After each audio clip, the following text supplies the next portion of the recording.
que dá pra gente entrar aqui em ciclos e teses, né? Acho que tem algumas coisas aí que a gente falou sobre regulação, acho que já ficou tranquilo, né? Acho que todo mundo pegou aí um pouco, mas acho que o pessoal também quer saber um pouco do que vocês estão enxergando do ciclo. Eu até dei uma olhada ali que ali em 2012, pós-eleição, o Bitcoin subiu, 2016, pós-eleição, o Bitcoin subiu, e 2020, pós-eleição, o Bitcoin subiu, né? Então me parece que não tem muito uma correlação entre as duas coisas. Se a gente puder falar um pouco do ciclo atual, do Bitcoin e das criptos, e também teses que vocês estão olhando, eu sei que a Mint também tem bastante estudo, a Metrics também desenvolve e tá olhando sempre algumas coisas, acho que seria bom.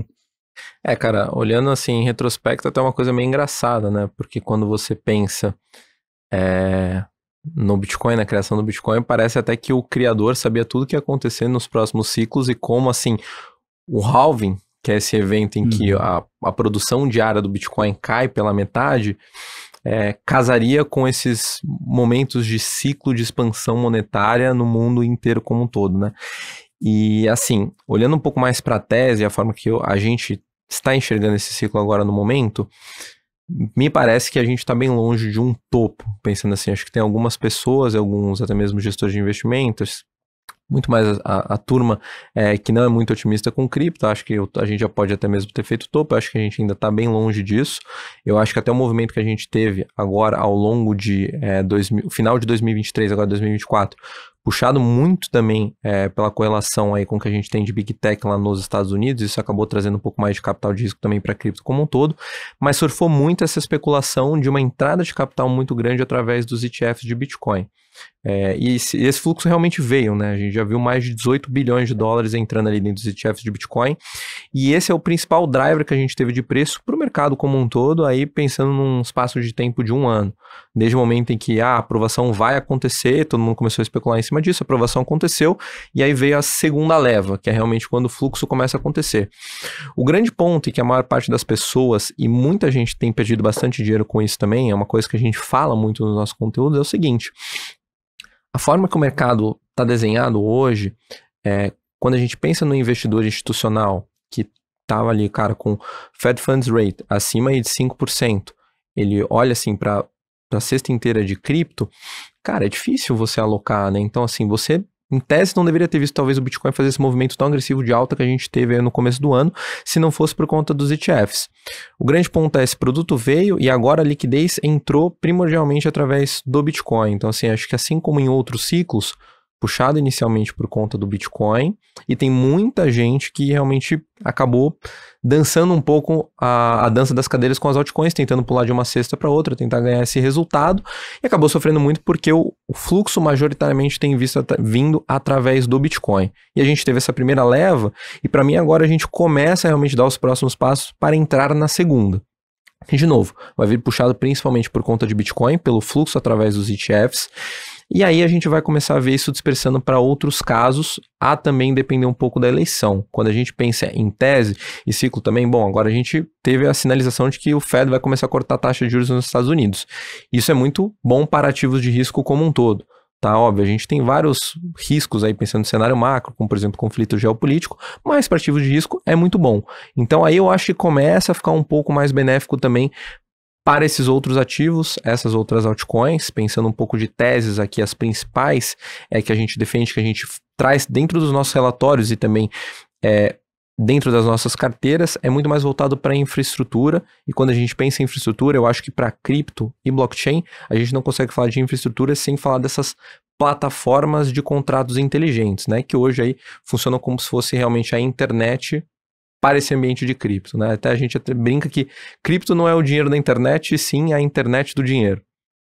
Então, assim, são coisas diferentes, a gente olha muito para esses caras, a gente tem olhado muito para o case da Solana, como por exemplo, assim, acho que até não é recomendação de investimento, mas é um case que lá atrás, quando a maior parte do mercado estava pessimista também em relação ao ativo negociando ali na casa de 10, 11 dólares, a gente produzindo relatório, demonstrando porque as métricas estavam caminhando de uma forma positiva, o que tinha em relação à possível atualização de rede, porque aquele protocolo tinha valor. A mesma coisa a gente fez para Ether, a mesma coisa a gente fez também para vários outros protocolos que se beneficiaram muito dentro desse movimento de alta. Mas assim, para mim agora é um ciclo que majoritariamente tem sido dominado pelo Bitcoin, e pode ser que continue assim ainda por um tempo. Pensando principalmente na construção e como é o mercado agora nos Estados Unidos, eu acho que a gente ainda não viu a leva mais forte de inflow dentro dos ETFs de Bitcoin, tá? Quando a gente olha para os principais escritórios também de agentes de investimento nos Estados Unidos, para fazer distribuição dentro desse produto, muitos deles sequer têm ainda autorização para distribuir e oferecer isso para os seus clientes. E tem uma demanda muito grande nos Estados Unidos para isso. Então, assim, a gente está falando desses escritórios que em composição tem alguns TRIs sob gestão, e eles ainda não podem ofertar cripto e ofertar Bitcoin, uma exposição direta através de ETFs, que é o produto favorito do investidor norte-americano. Eles não podem ofertar isso ainda para os clientes. Então, acho que a gente ainda vai ver essa segunda leva, e aí isso vai começar, obviamente, transbordar também para esses outros ativos, né? O grande ponto é que quando a gente olha para essa cesta de altcoins e protocolos de DeFi e outras teses também de infraestrutura, tem esse ponto que eu trouxe no começo do programa, que é o risco do cenário regulatório, né? Isso é o que segura majoritariamente o comportamento de preço dentro desses caras, porque a gente vê assim, Bitcoin rompeu nova máxima histórica. O Ether rompeu a máxima histórica? Não. A Solana já rompeu a máxima histórica de 2021? Também não. E vários outros protocolos de DeFi, a mesma coisa. Todo mundo esperando um pouco mais de clareza regulatória. Aí eu acho que o capital vai fluir com muita força para esses caras. Então, assim, são teses que boa parte do mercado, e acho que principalmente a galera que está entrando agora, que vê, assim, resultados expressivos em meme coins e várias outras coisas do gênero e fica deslumbrado, a turma está esquecendo de olhar para isso. Esqueceu bastante também de olhar para esses fundamentos e deixou de lado realmente aí esses protocolos que tem uma galera que até chama de dinossauros, né? O DeFi 1.0, como por exemplo o Uniswap, Aave e Maker, deixaram esses protocolos de lado. Só que eles têm muito valor, pensando principalmente aí nesses novos trilhos do mercado financeiro. Mas eles dependem muito dessa parte de regulação. Então, a gente... Hoje lá no fundo a gente está carregando 34 posições, tá? Então assim, a gente conta dessa nossa filosofia, né, que a gente chama de Human Machines, a gente consegue ser um fundo bem ativo em termos de alocação de caixa, escolha de projeto. Estão com algumas estratégias também de long e short. E a gente, assim, dentro dessas 34 posições, é claro que você tem uma concentração ali em 20% dos nomes que acabam fazendo aí 90% do risco. Mas, assim, lá na Metrics a gente é bem cético, né? Então, assim, a gente gosta de comprar coisa que já gera caixa, você já consegue fazer conta.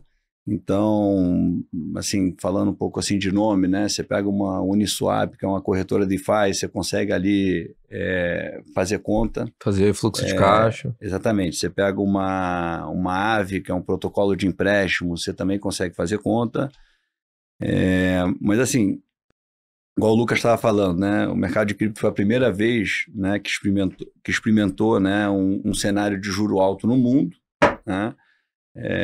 E aí você já tem aí sinalizações por parte dos Estados Unidos, né, que você vai ter queda de juros ano que vem. Quando você olha, por exemplo, Layer 1 e Layer 2 no mundo de blockchain, você tem aí quase 100 bilhões em TVL, né, que é Total Value Locked. Então, assim, vários indicadores assim batendo recorde. Então, concordo que assim, você tem que pegar bons nomes ali que estão crescendo, ainda não fizeram new high, e começar a se posicionar aí para o cenário do ano que vem. Então a gente acha que assim, o momento de entrada é muito bom, tá, para o ano que vem,